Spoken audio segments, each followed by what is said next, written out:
Bien-aimés frères et sœurs en Jésus-Christ, je vous salue tous dans le Seigneur.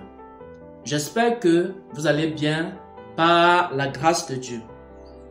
Nous avons pris un programme de 7 jours de jeûne et de prière. Et je partage ici l'une des révélations que le Seigneur nous a accordé la grâce de recevoir et qui concerne la sanctification. La sanctification aussi c'est l'ordre.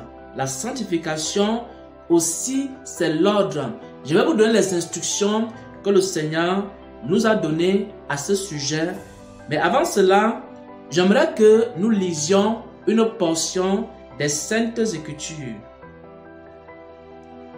1 Corinthiens 14, au verset 33, il est écrit: car Dieu n'est pas un Dieu de désordre. Dieu n'est pas un Dieu de désordre, mais un Dieu de paix.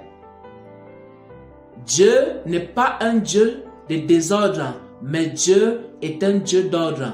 Dieu est un Dieu de paix. Maintenant, le Seigneur nous a enseigné dans les détails en ce qui concerne l'ordre. Il nous a fait comprendre que l'ordre, qui est aussi la sainteté, commence par la propriété, c'est-à-dire la propriété de nos maisons, la propriété de notre corps, qu'on appelle aussi l'hygiène corporelle. La sanctification, c'est aussi prendre soin de son corps, c'est aussi faire la propriété de sa maison. Un chrétien ne doit pas avoir une maison sale parce qu'il est un chrétien. C'est aussi ça la sainteté. La sainteté, telle que le Seigneur nous a enseigné, c'est aussi la propriété. Première des choses, la sainteté, c'est aussi la propriété. Ensuite, nous avons fait comprendre que la sainteté, c'est aussi l'ordre. L'ordre dans la maison et aussi l'ordre dans l'église. C'est-à-dire que si tu es une femme chrétienne ou alors tu es un mari chrétien, il faudra mettre de l'ordre dans ta maison et aussi il faut qu'il y ait de l'ordre dans l'église. Parce que la sainteté, c'est aussi l'ordre. Et enfin, le Seigneur nous a dit que ne pas consulter Dieu, faire les choses sans chercher la face de Dieu, c'est aussi du désordre. Pourquoi? Parce que lorsque nous marchons sans consulter Dieu, nous marchons comme des désordonnés. Lorsque quelqu'un marche en consultant Dieu, alors la personne marche dans la sainteté. Alors la personne marche dans l'ordre que Dieu a établi. Parce que dans l'ordre que Dieu a établi lorsqu'il a créé l'homme, c'est que l'homme doit le consulter avant de faire n'importe quoi. Et lorsque tu ne consultes pas Dieu, Dieu considère que tu vis dans le désordre. Dieu considère que tu vis ta vie chrétienne dans le désordre. Lorsqu'une église ne consulte pas Dieu, Dieu considère que l'église en question vit dans le désordre. Et le Seigneur faisait comprendre que la sainteté, c'est aussi consulter Dieu. Avant de prendre des décisions, avant d'aller à gauche ou à droite, il faut d'abord consulter Dieu. C'est aussi ça, la sainteté. Je vais résumer ici les 4 instructions que le Seigneur a données en ce qui concerne la sainteté et l'ordre.